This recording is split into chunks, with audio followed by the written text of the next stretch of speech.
नमस्कार, भारत मंथन में आपका स्वागत है।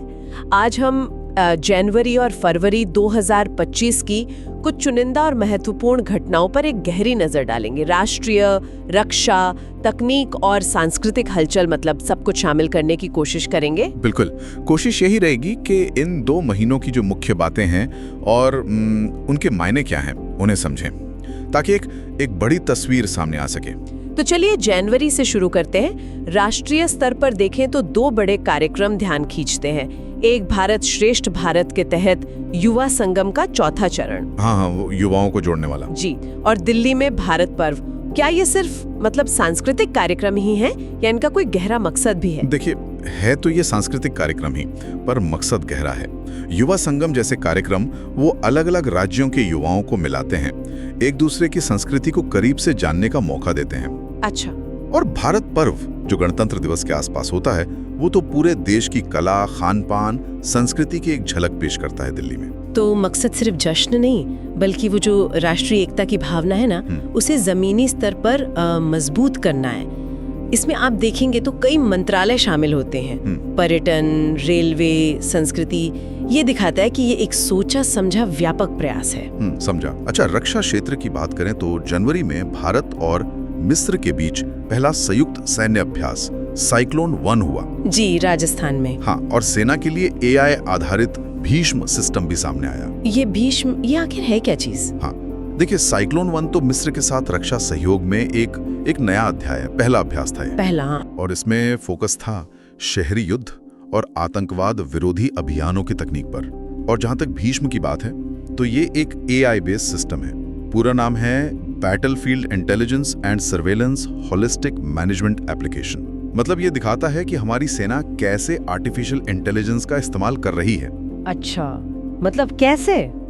ये सिस्टम ड्रोन से, सैटेलाइट से, जमीन पर लगे सेंसर से सबसे डेटा इकट्ठा करता है और फिर उस डेटा को एनालाइज करके कमांडर को तेजी से सही फैसला लेने में मदद करता है। एक तरह से कहें तो बैटलफील्ड अवेयरनेस बढ़ाता है।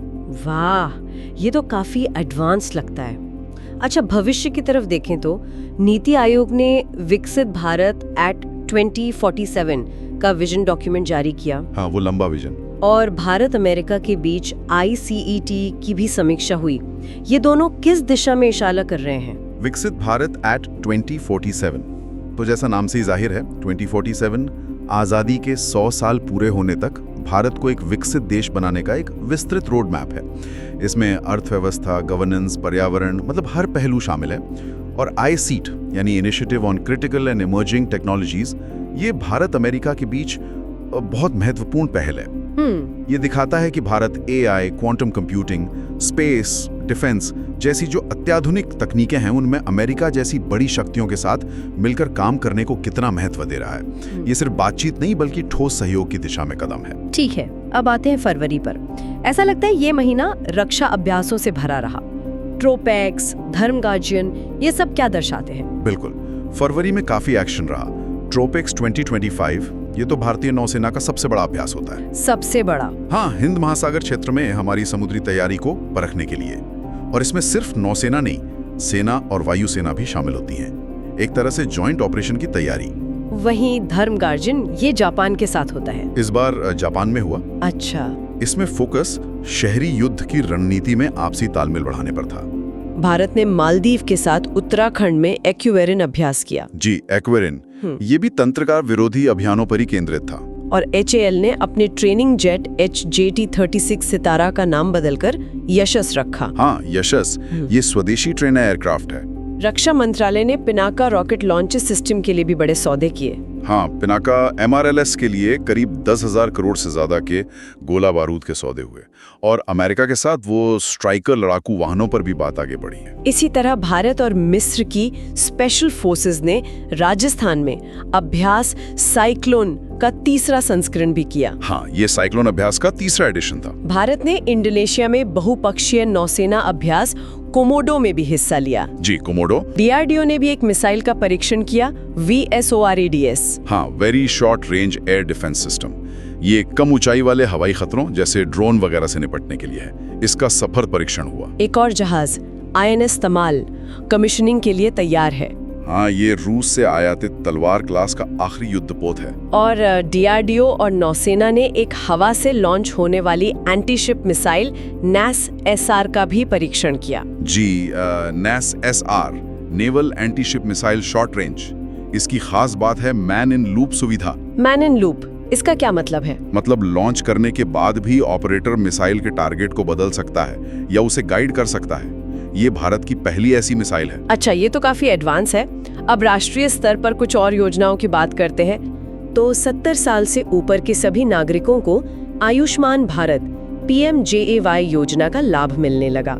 हाँ, ये एक बड़ा विस्तार है। और किसानों के लिए PM फसल बीमा योजना ने 9 साल पूरे किए। और एक भू आधार का भी जिक्र था, वो क्या है? हाँ, ये सभी कदम आम आदमी के जीवन को मतलब बेहतर बनाने की दिशा में है। आयुष्मान भारत का दायरा बढ़ने से ज्यादा बुजुर्गों को स्वास्थ्य सुरक्षा मिलेगी। PM फसल बीमा योजना तो किसानों के लिए एक महत्वपूर्ण सहारा है ही। 9 साल पूरे करना बड़ी बात है। और भू आधार यानी ULPN, इसका मतलब है unique land parcel identification number. जैसे हमारा आधार नंबर होता है ना, हाँ, वैसे ही देश की हर जमीन के टुकड़े को एक यूनिक डिजिटल पहचान नंबर देना। इससे जमीनी रिकॉर्ड पारदर्शी बनेंगे और उम्मीद है कि जमीन से जुड़े विवाद कम होंगे।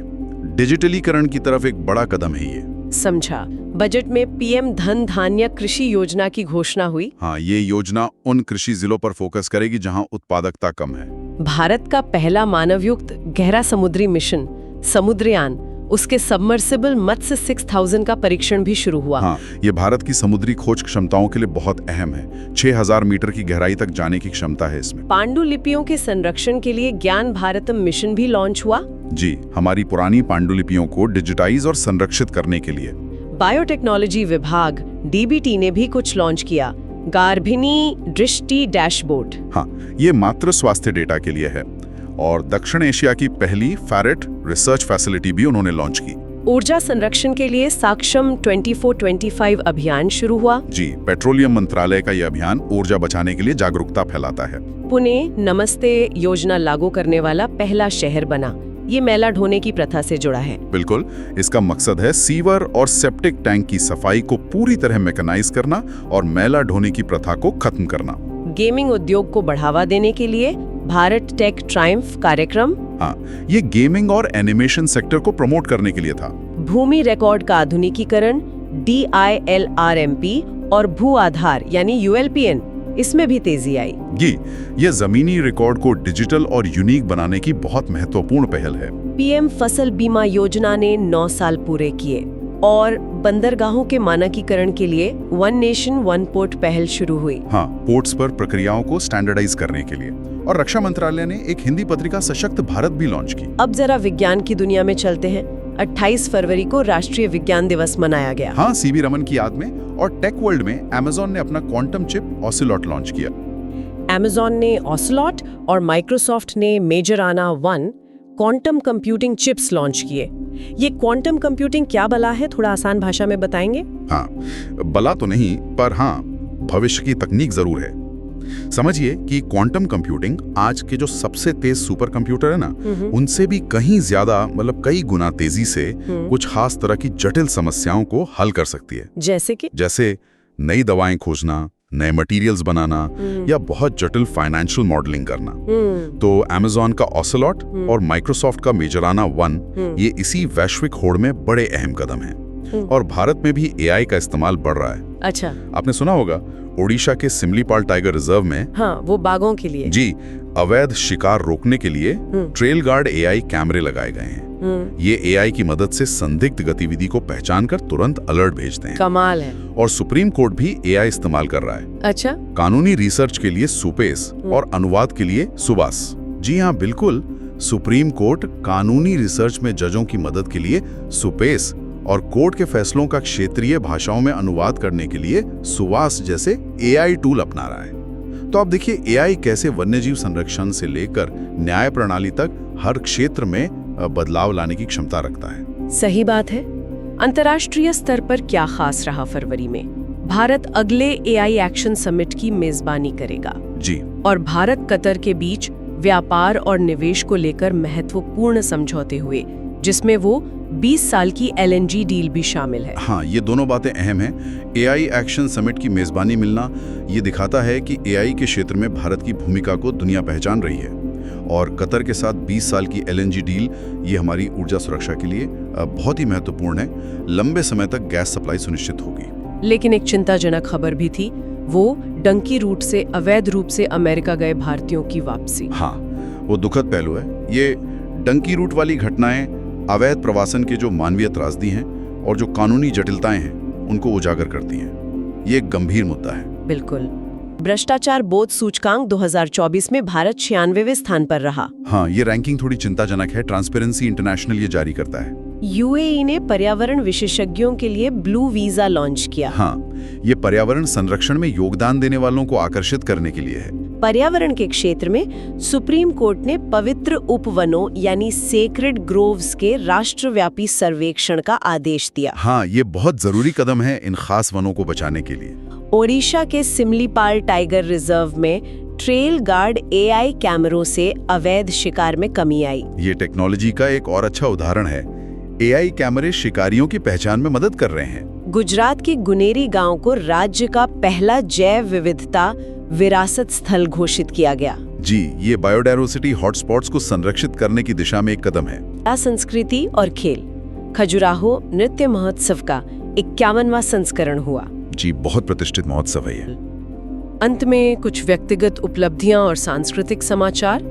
Shooter Manu Bhaker BBC Indian sports women of the year बनी।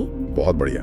पंकज आडवाणी ने 14वां एशियाई स्नूकर खिताब जीता और संगीतकार रिकी केज ने फिर से ग्रैमी अवार्ड जीता। हाँ, ये सब तो बहुत खुशी की बातें हैं। मनु भाकर युवा प्रतिभा हैं, पंकज आडवाणी तो खैर लेजेंड हैं ही स्नूकर के, और रिकी केज का 3रा ग्रैमी, ये भारत के संगीत के लिए बड़ा सम्मान है।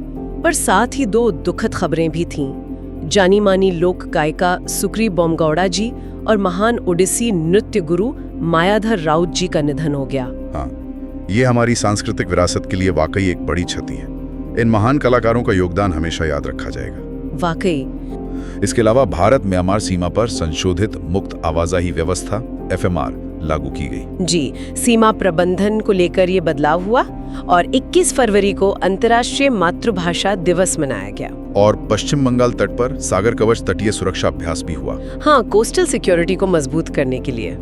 तो इन सभी खबरों को अगर हम एक साथ देखें तो ये सोचना लाजमी है कि कैसे तकनीक, कूटनीति, संस्कृति और सुरक्षा ये सब मिलकर भारत के आज और कल को मतलब एक आकार दे रहे हैं। बिल्कुल सही कहा। ये देखना दिलचस्प होगा कि इन सब पहलुओं का असर जमीन पर कितना और कैसे दिखता है आगे चलकर। वाकई, जनवरी और फरवरी 2025 में देश और दुनिया में बहुत कुछ हुआ। हर मोर्चे पर काफी हलचल रही। बिल्कुल, और शायद सोचने वाली बात यह है जो श्रोताओं के लिए भी हो सकती है कि भारत एक तरफ तो तेजी से वैश्विक साझेदारी बढ़ा रहा है, चाहे वो अमेरिका के साथ आईसेट हो, AI समिट की मेजबानी हो या कतर के साथ ऊर्जा समझौता, वहीं दूसरी तरफ विकसित भारत जैसा लक्ष्य हो या रक्षा में आत्मनिर्भरता, इन पर भी पूरा जोर है।